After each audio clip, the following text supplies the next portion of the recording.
Alright, so we will be talking about this news that recently hit out there that a daughter got hit with a $660,000 of tax bill when both parents died in the same year.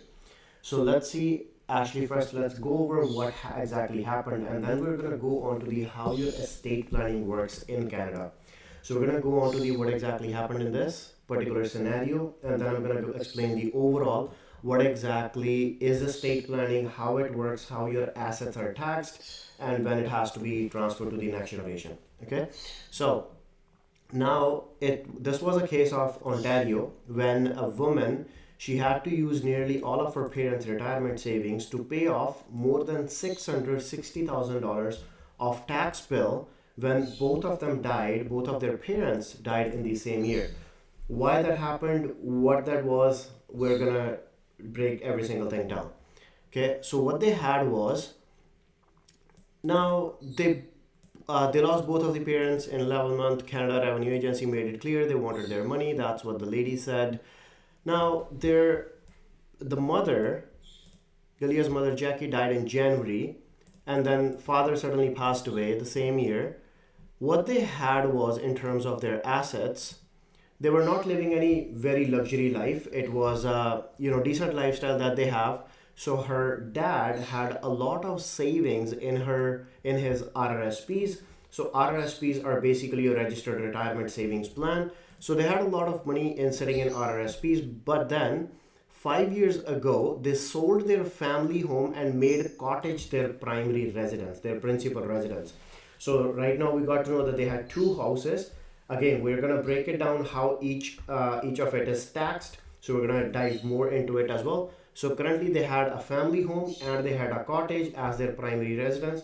So they sold the family house and moved into the cottage as their primary residence. When they both died during the same calendar year, the mother RRSP rolled on to her father's RRSP for a combined total of $715,000. This keyword is rolled onto her father's RRSP. So rolled into is the keyword here. How that is worked, we're gonna break it down. We're gonna talk a little bit more about it as well. Then when the father died, RRSP amount had to be taxed as the income, which was roughly about 50%, depending on your province to province. In Ontario, it could go over 50% as well. But for the sake of calculation, let's just take a 50% for the sake of calculation here. Now, even though they lived in the cottage for last 5 years, again, it was not that they lived in that whole residence for throughout the time frame that they owned the place.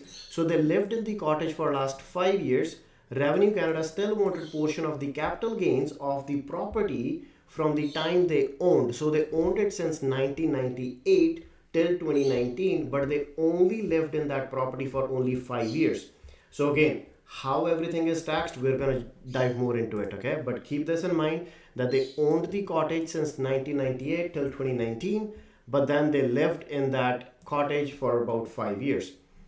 Then the combined tax on the RRSPs and the capital gains totaled up to $669,000. What exactly happened?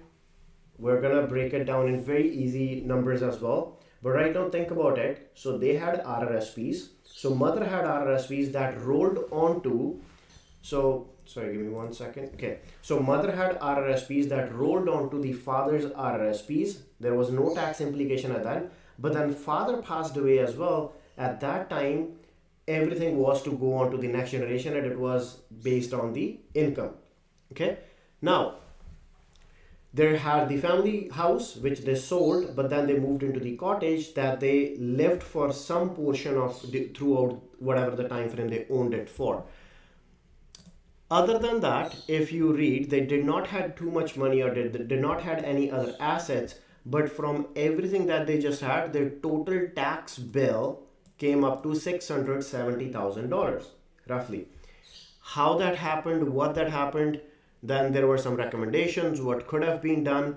But to make things easier, let's understand how everything happened here, and feel free to share this live as well with the people, those who you may think they would benefit from this information.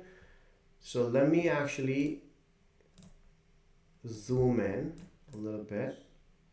Okay, and let's understand what exactly happened here.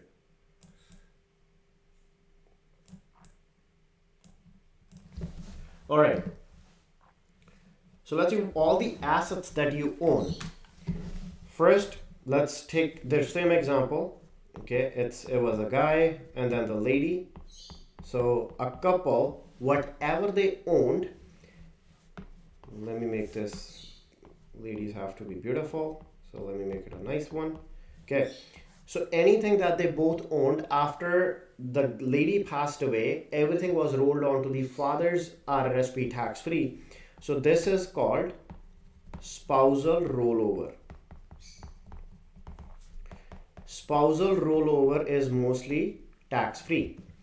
But consider that when everything has to be passed on to your next generation, the children, it is considered taxable, and it is no different than as if you're transferring or selling everything to the third person. So if you owned everything today, if you were to sell it to me, whatever the tax bill would have triggered, that is how everything works. Doesn't matter, that is still a blood relation. Only the spousal rollovers are tax free.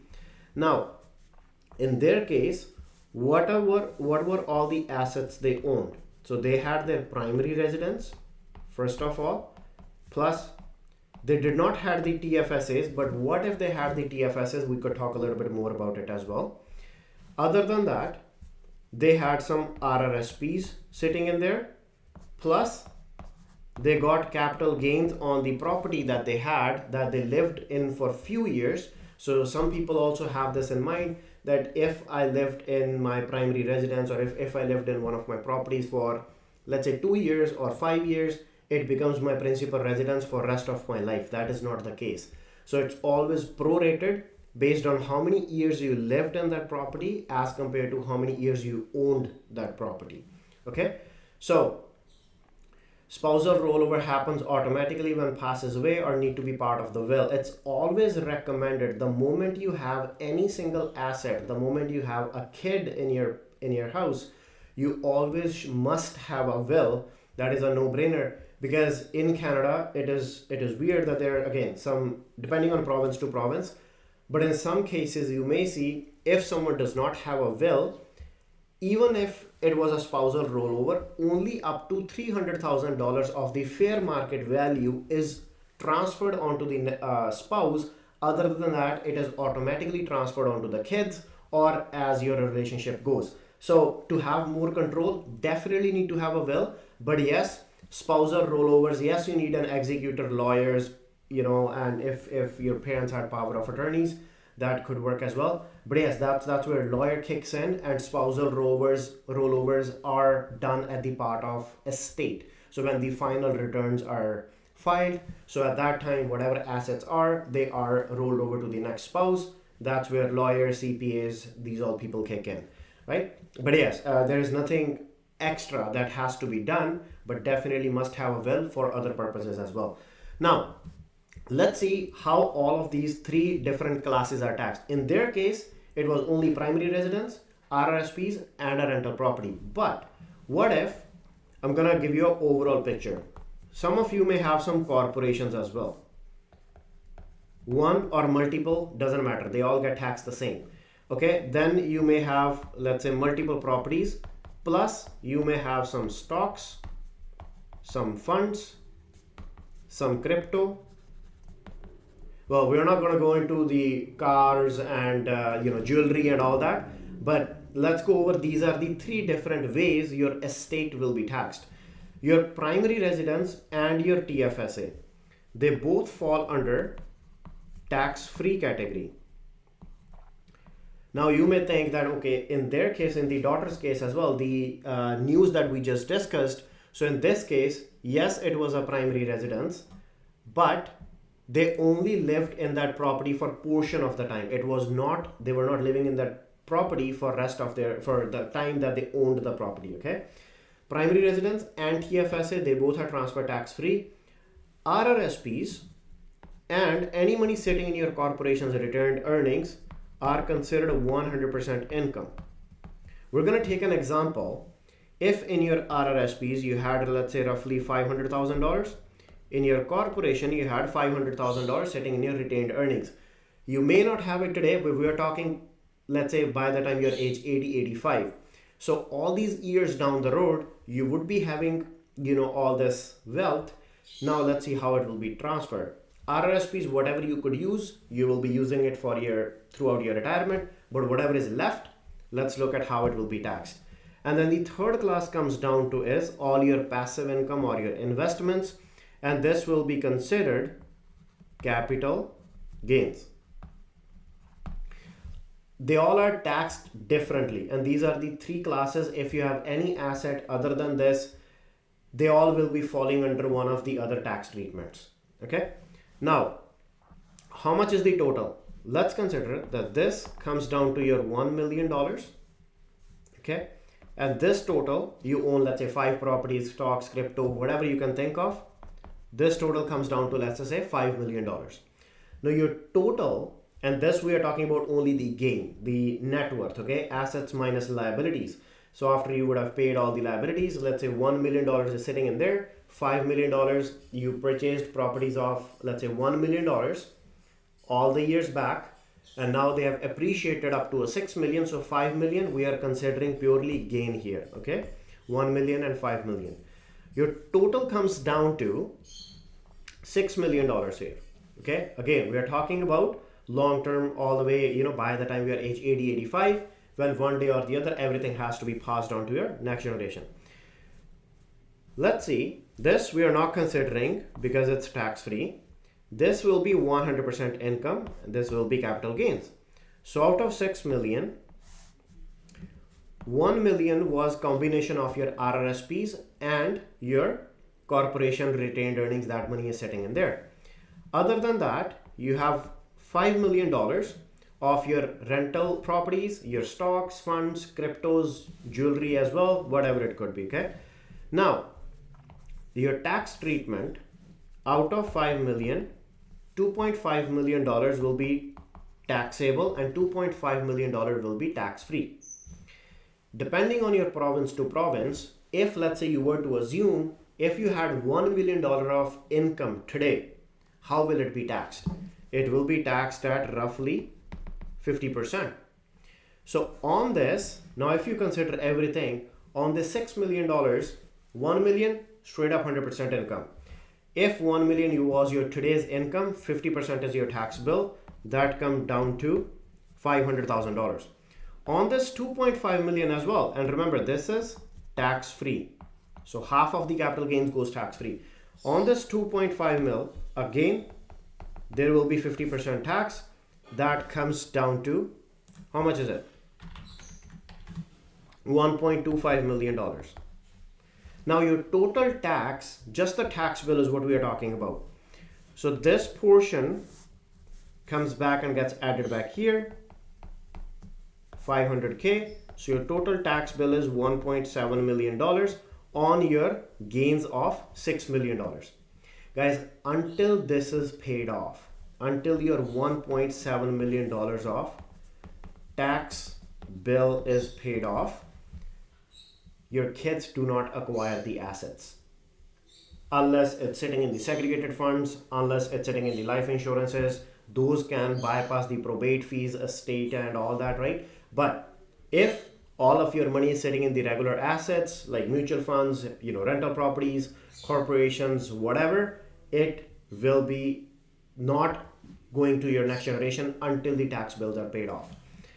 This is exactly what happened in this news that triggered everyone, where we mentioned that a daughter got hit with a 600,000.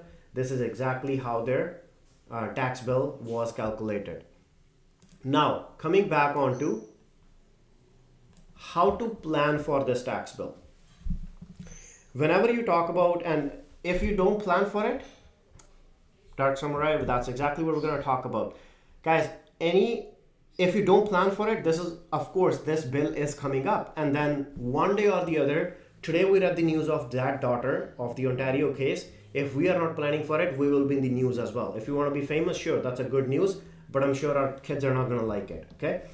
So we have to plan for it, and there are only 4 ways to actually plan for it. It really depends on situation to situation, but we're going to discuss very basic of it. If you want to have a consultation, want to know a little bit more, we can talk sometimes after, we can talk separately. But guys, let's look at the basics of how this 1.7 million can be planned. And if I ever tell you, you can save this tax bill, or if anyone tells you, you can save this tax bill, run away. You can only plan for it, you can defer it, delay it, call whatever the names you want to, but you cannot avoid it, you cannot save it, no matter what you do. So I'm very transparent on that, because government is too smart for us to do all that. But yes, there are ways to plan for it. Let's look at some options, and you pick and choose whatever makes the most sense in your scenario.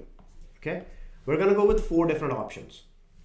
Number 1, if you don't do any kind of planning, you must have money in the bank, cash, checks, whatever it could be. So you need to have $1.75 million sitting in your bank account or your kids' bank account that they can utilize to pay off the tax bill and acquire whatever assets you have built through all this hard work.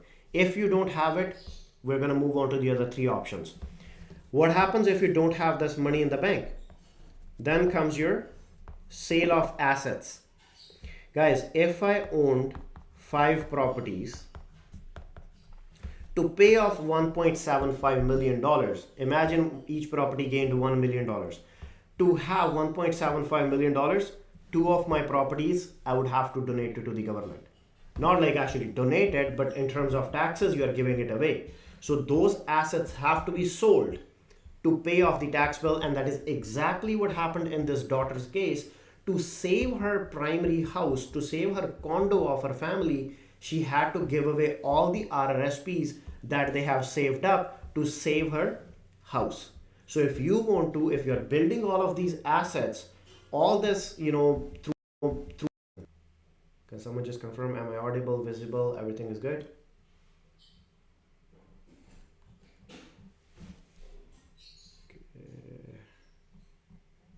Okay, awesome. Prab, thank you. Okay, thank you. So sorry about that.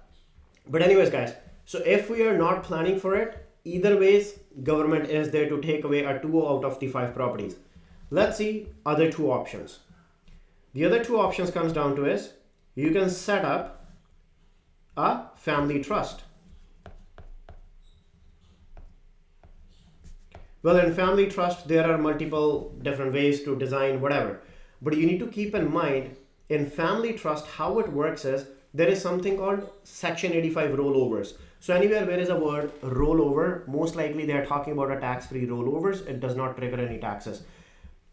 So you may think, if I tell you that, hey, it's good idea to open up a trust, put your properties into the trust, and no offense to the accountants, but sometimes this is the advice that you get, that hey, open up a trust, put all of your properties into the trust, it will be transferred onto the next generation tax-free, period. That is not a full statement. You guys need to know the pros and cons of it. Don't you think if I tell you, hey, I'm just gonna give away $100,000, don't you think that it's too good to be true? There has to be a catch for it. That's exactly what you start thinking. So how can you think government allows you to put up a family trust and they just simply tells you, sure, transfer your assets tax-free? And if any advisor is telling you this, most likely, again, let's not go into that conversation, but I don't like when people give you half of the statements. So guys, in family trust, keep one thing in mind, that there is something called 21-year rule. What is a 21-year rule? Trust is allowed to hold your assets for only 21 years. After every 21 year, doesn't matter if you actually sell the property or no, but in your books, you're supposed to dispose of the assets. What they mean is that in your books, you're supposed to report that, hey, I'm selling this assets, I purchased it at this value, I'm selling it now after the 21 year, and then this is the tax bill, you pay the tax bill, and then your other 21 years start in that trust. Okay, you open up another trust, you continue the same, whatever you want to do, but your trust can hold your assets for 21 years. So when and what when should you plan for this? When should you set up for this? We're going to talk a little bit about it after we talk about the fourth option. But guys, in this case, in simple terms, you're only deferring or delaying your taxes. You are not planning or saving for your taxes. I mean, you're planning, but you're not saving for your taxes. What is the fourth option? We're going to talk about the family trust, that when it is good idea to set it up, okay? Then your fourth option comes is your life insurance. Now, let's look at the pros and cons. And every single step has not only pros, but pros and cons both. Guys, now life insurance would only make sense if I am young and if I am healthy. Because if I'm not healthy, do you think life insurance is going to insure me? Life insurance company is going to insure me? Of course not. So let's look at what are the pros and cons for it. Now, whenever you're setting up a family trust, in simple terms, let's say I'm 70. Just going to give a hypothetical example over there. If let's say I'm 70 years of age, I built a trust, I'm 81 years of age, I passed away. So it was 11 years.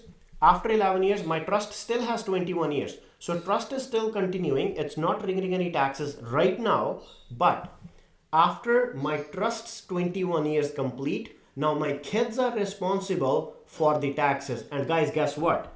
If I purchased a property, this is year one, okay? My actual cost base was, let's say, 1 million. After year 10, my cost base was, let's say, 2 million. I passed away here.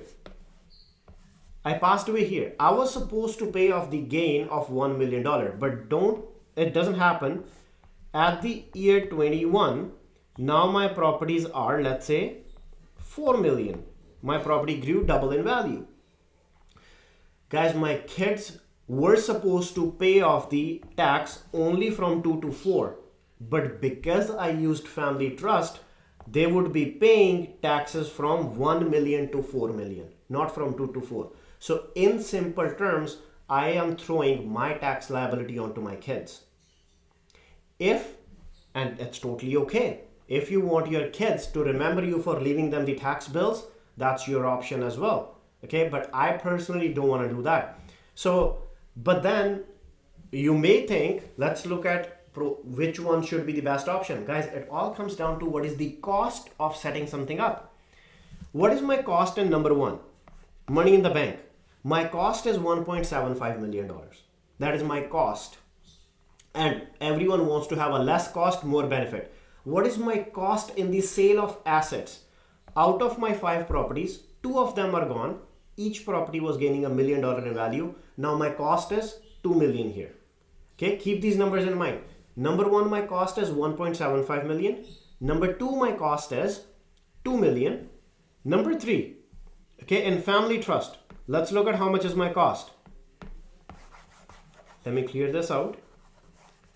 Guys, in family trust, it takes about roughly $10,000 to set up a trust, $3,000 per year maintenance fees from your accountant and lawyers, roughly $3,000 per year. Let's just say I kept it the same. My accountant was very nice. My lawyers were very nice. They never increased my cost of my annual maintenance. I kept it for $3,000 only. Let's say I kept it for 21 years or 20 years for the sake of calculation. How much is that? 60,000. So what is my total cost? $70,000 just to set up the trust.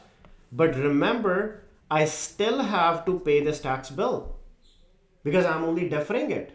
So I still have to pay the tax bill.